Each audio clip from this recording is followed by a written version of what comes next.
Bismillahirrahmanirrahim. Assalamualaikum warahmatullahi wabarakatuh.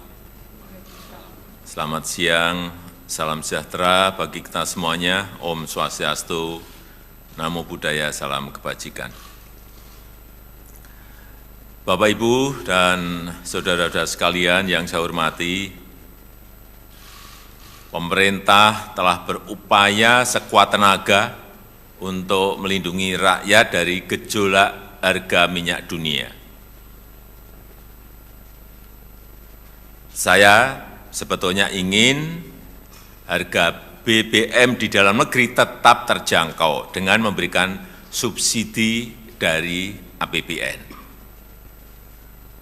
Tetapi anggaran subsidi dan kompensasi BBM tahun 2022 telah meningkat 3 kali lipat dari 152,5 triliun menjadi 502,4 triliun rupiah, dan itu akan meningkat terus. Dan lagi, lebih dari 70% subsidi justru dinikmati oleh kelompok masyarakat yang mampu, yaitu pemilik mobil-mobil pribadi. Mestinya uang negara itu harus diprioritaskan untuk memberikan subsidi kepada masyarakat yang kurang mampu. Dan saat ini pemerintah harus membuat keputusan dalam situasi yang sulit. Ini adalah pilihan terakhir pemerintah, yaitu mengalihkan subsidi BBM. Sehingga harga beberapa jenis BBM yang selama ini mendapat subsidi akan mengalami penyesuaian. Dan sebagian subsidi BBM akan dialihkan untuk bantuan yang lebih tepat sasaran. Bantuan langsung tunai BLT BBM sebesar 12,4 triliun rupiah yang diberikan kepada 20,65 juta keluarga yang kurang mampu sebesar Rp150.000 per bulan, dan mulai diberikan bulan September selama 4 bulan. Pemerintah juga menyiapkan anggaran sebesar 9,6 triliun rupiah untuk 16 juta pekerja dengan gaji maksimum 3,5 juta rupiah per bulan dalam bentuk bantuan subsidi upah yang diberikan sebesar Rp600.000. Saya juga telah memerintahkan kepada pemerintah daerah untuk menggunakan 2% dana transfer umum sebesar 2,17 triliun rupiah untuk bantuan angkutan umum, bantuan ojek online, dan untuk nelayan. Pemerintah berkomitmen agar penggunaan subsidi yang merupakan uang rakyat harus tepat sasaran. Subsidi harus lebih menguntungkan masyarakat yang kurang mampu. Selanjutnya, saya minta Menteri ESDM, Menteri Keuangan, dan Menteri Sosial untuk bisa memberikan penjelasan yang lebih rinci. Terima kasih. Wassalamualaikum warahmatullahi wabarakatuh. Silakan, Pak Menteri.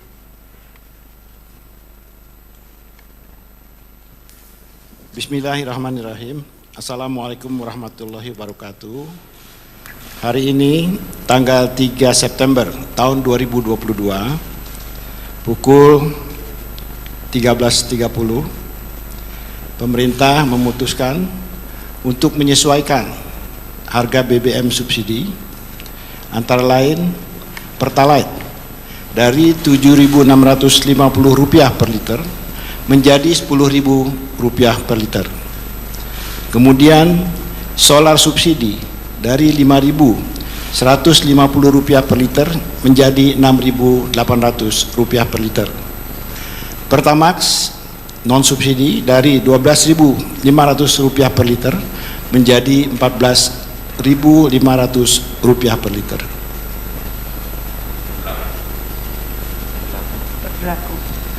Ini berlaku 1 jam sejak saat diumumkannya penyesuaian harga ini, jadi akan berlaku pada pukul 14.30 waktu Indonesia bagian Barat. Terima kasih.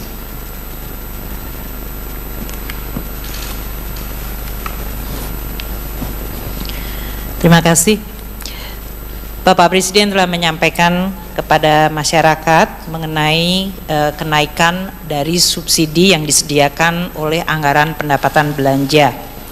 Jadi tadi telah disampaikan bahwa anggaran subsidi yang selama ini dalam Perpres 98 di mana pemerintah sudah menaikkan 3 kali lipat adalah dalam bentuk kenaikan subsidi untuk BBM dan LPG dari tadinya hanya 77,5 triliun ke 149,4 triliun rupiah.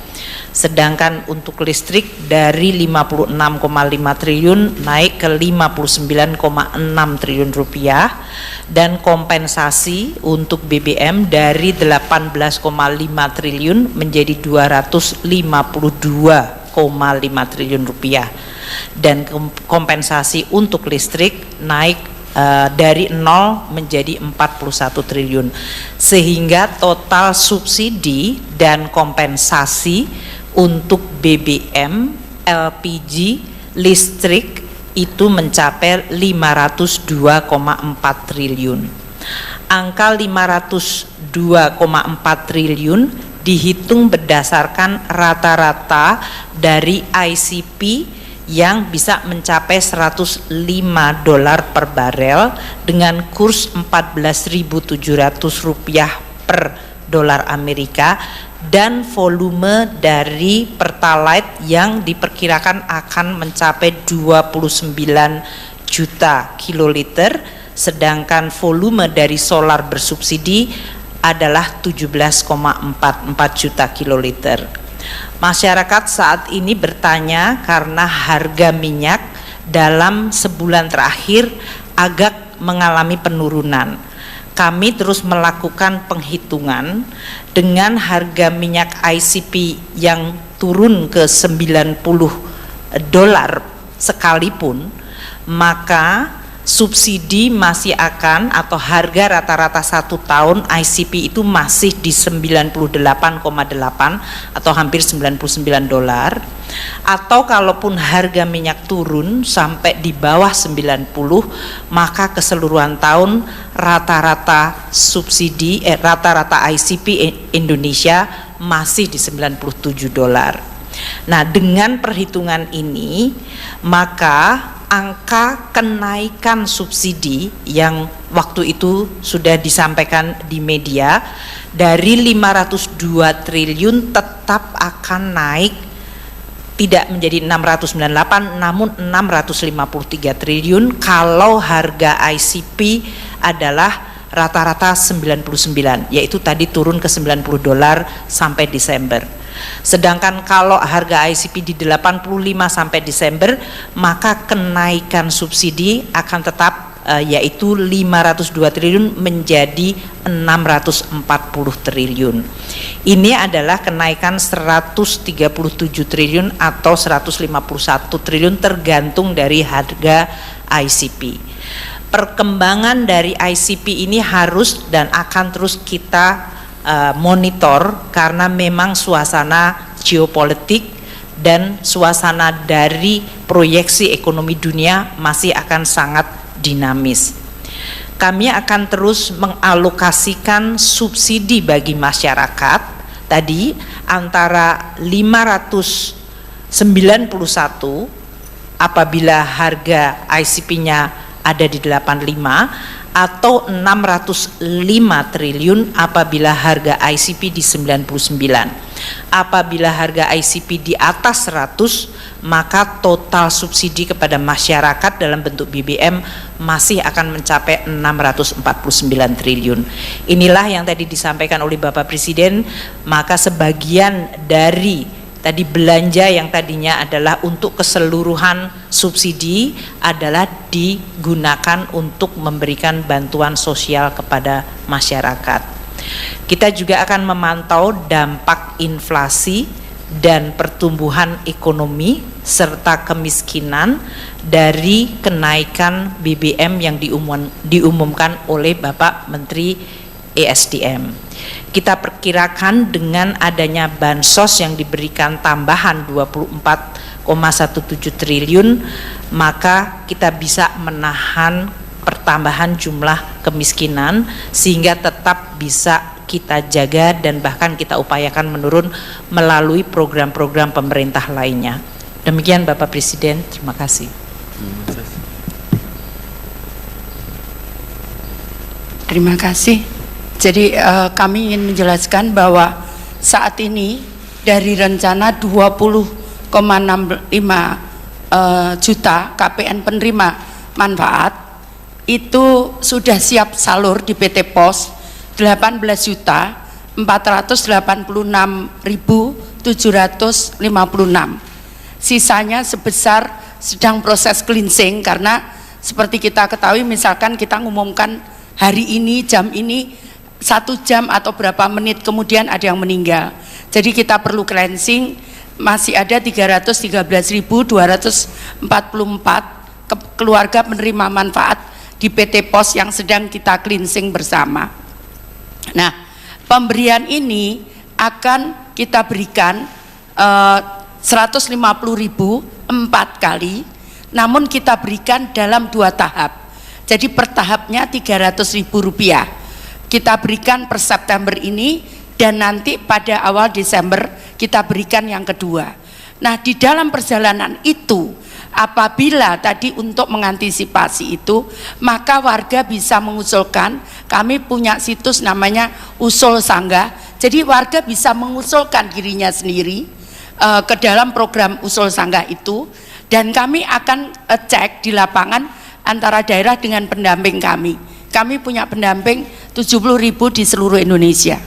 Itu yang harus kita klarifikasi. Kadang karena katanya tidak menerima, ternyata setelah kita cek dia sudah menerima lengkap PKH dan PPNT, seperti itu.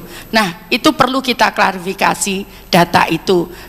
Yang berikutnya, kalau mendesak, maka kami punya namanya comment center, bisa ditelepon di 021 171. Maka itu 24 jam 365 hari siap melayani kalau ada keluhan-keluhan tadi. Kemudian untuk mengatasi warga yang tidak mampu mengakses, misalkan dia kondisinya fisiknya sakit atau tempatnya di pegunungan, seperti yang di daerah pegunungan di Papua dan sebagainya, itu kita akan siapkan khusus. Kita sudah sepakat dengan PT POS, kita akan siapkan, kita akan kerjasama dengan suku-suku, kepala suku, adat, kemudian pemerintah daerah dan tokoh-tokoh agama untuk membagi salur di sana, dengan kami melakukan penerbangan khusus ke sana. Itu sudah kami janjikan. Dan bagi warga yang sakit, yang disable, yang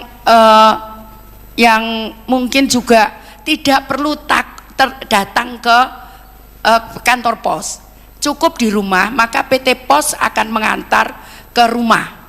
Itu sudah perjanjiannya. Jadi tidak perlu, tinggal nanti mengecek saja, itu gratis dengan telepon ke tadi cek bansos dan Usul Sanggah dan comment center 021 171 itu gratis, bisa dicek di situ apakah kami kenapa kami belum terima, maka kami akan tindak lanjuti. Jadi yang sakit, sekali lagi yang lansia, yang mungkin jauh tidak bisa mengakses ke PT POS, tidak usah khawatir, kami akan antar ke rumah masing-masing, seperti itu. Ada pertanyaan? Silakan. Baik, terima kasih Pak Jokowi dan Bapak Ibu. Saya Yasin dari TV One. Pak, yang pertama kira-kira nanti proyeksinya dengan metode seperti ini bisa tepat sasarannya berapa persen? Dari tadi kan tidak tepat sasaran, kita kan 70%. Dengan metode ini harapannya bisa menurunkan supaya bisa tepat sasaran berapa persen. Kemudian selanjutnya setelah ini kan sampai Desember Pak, apakah nanti tahun depan akan ada anggaran baru lagi untuk subsidi atau seperti apa? Terima kasih. Jadi bantuan sosial ini setiap bulan sesuai dengan Undang-Undang Nomor 13 Tahun 2011 itu kami perbaiki setiap bulan. Jadi di undang-undang itu sebetulnya 1 tahun 2 kali. Tapi karena kondisi perubahan di daerah itu cukup pesat, maka kemudian kita melakukan perubahan setiap bulan. Jadi setiap bulan saya membuat SK baru dan itu masukan dari daerah dan usul sanggah tadi. Jadi masyarakat bisa mengusulkan sendiri. Nanti kita memang harus kita verifikasi. Karena kalau tidak kita verifikasi nanti tidak sesuai juga.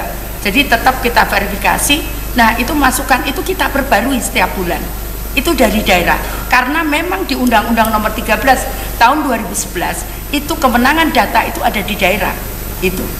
Daerah memang harus mengupdate setiap bulan ada yang meninggal. Kami juga cross-check dengan data kependudukan dan sebagainya. Jadi kalau dengan data kependudukan clear, kita juga dapat penilaian dari KPK cukup bagus soal ini. Seperti itu. Tadi pertanyaannya kalau dengan kenaikan apakah perbaikan dari alokasi subsidi BBM akan menjadi lebih baik. Jadi subsidi kalau memang melalui komoditas yang tadi saya sampaikan bahwa dengan adanya kenaikan harga BBM tadi sekitar di $100 atau bahkan kalaupun turun ke $95, maka jumlah subsidi BBM dan listrik masih akan sebesar 647 triliun atau 653 triliun kalau harganya agak menurun sedikit seperti sekarang sampai Desember. Dana subsidi ini memang masih akan dinikmati oleh mereka yang punya mobil. Jadi memang subsidi yang melalui komoditas seperti BBM tidak bisa dihindarkan, pasti dinikmati oleh kelompok yang memiliki kendaraan yang mengkonsumsi subsidi tersebut. Oleh karena itu memang untuk menciptakan keadilan yang lebih baik kita memberikan kepada kelompok 40% terbawah. Tadi yang oleh Bu Risma 20,67 juta itu adalah 30% masyarakat termiskin.